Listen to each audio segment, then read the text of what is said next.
Anil, so great to have you back with us. A lot of announcements being made. You know, it's an interesting time. We have tons of AI headlines coming at us, coming at you every day. I want to talk about these collaborations, these partnerships, and really, you know, the shift that you guys are doing to agents, agentic AI. We're talking about it so much. How does that going to change, or how will that change Adobe's business model, and how important is it going forward?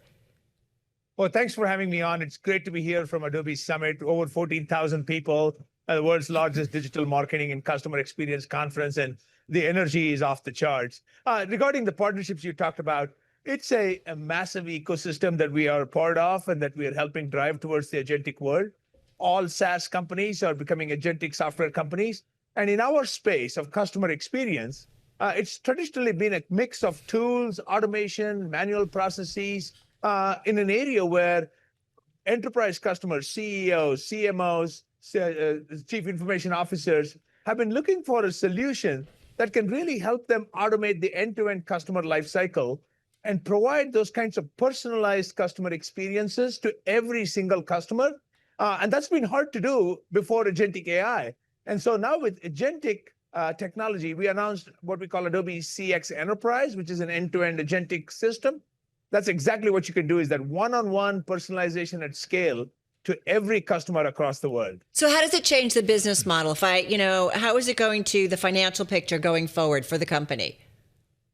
It's actually growing our TAM dramatically. I mean, we talk about how our total addressable market is now going to be north of $250 billion. It's a vast market because every company in the world, whether it's a B2C company or a B2B company, cares about providing a superior customer experience. And now they can have the technology to be able to do that. And that helps them with their growth. It helps them with their customer satisfaction and loyalty, and also helps them take out costs in terms of the manual processes and tools that they have.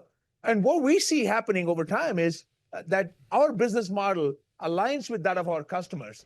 It'll align with the business outcomes that they're trying to achieve. It'll align with the business metrics that they care about. And we see a lot of our business model moving in that direction and aligning with their business outcomes and their business metrics. Anil, investors are trying to understand how the rise of agentic AI changes the SaaS business model.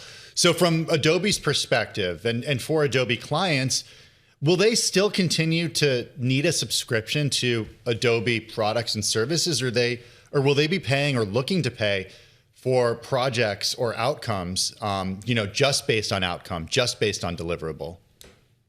It'll definitely be a mix of both. We see a lot of customers here. We have, customers here many of them are happy with the current model because it's very predictable for them. They know what exactly they're getting out of it, and they're getting business results from it.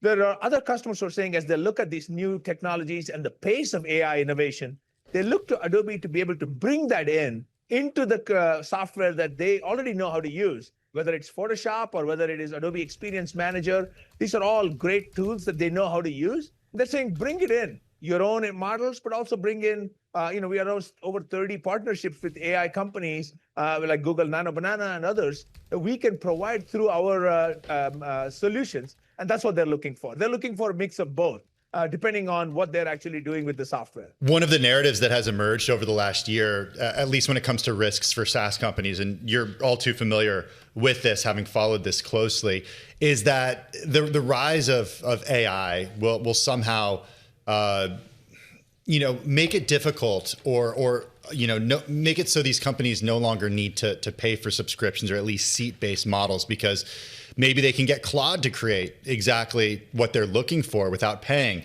an ongoing subscription for that. How do you manage the risk to seat-based model?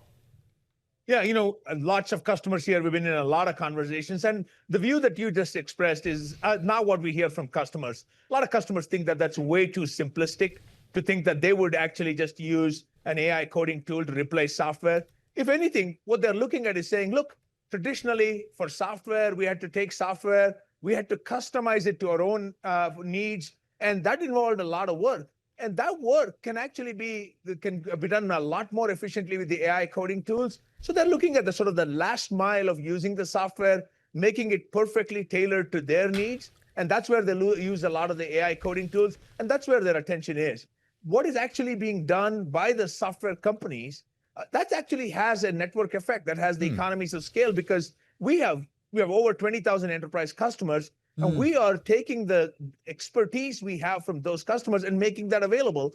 Any single company is not going to have that expertise, and they're not looking to replicate it. If you're a consumer products company or a bank or a healthcare company, you're not looking to become experts in digital marketing or digital customer experience. You want to get the best of both worlds. You want to get the expertise that you get from software companies, but you want the flexibility that AI offers to personalize it at scale to your customers. So they're getting the best of both worlds through agentic software. And legacy customers might get it, but I think about a new creative person. What is the reason to buy Adobe products when they can use free LLMs to create videos and pictures? What's the argument here?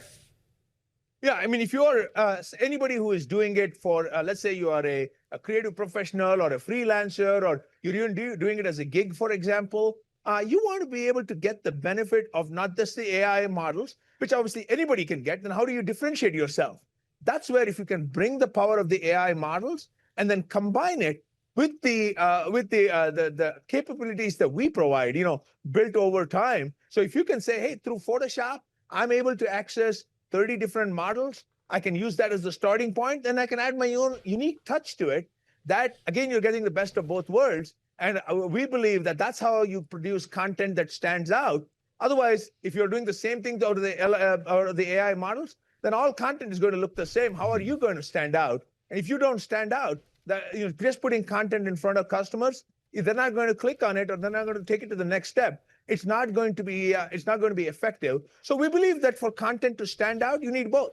You need the AI models, and then you need to add your own unique touch, your own brand to it to make it stand out.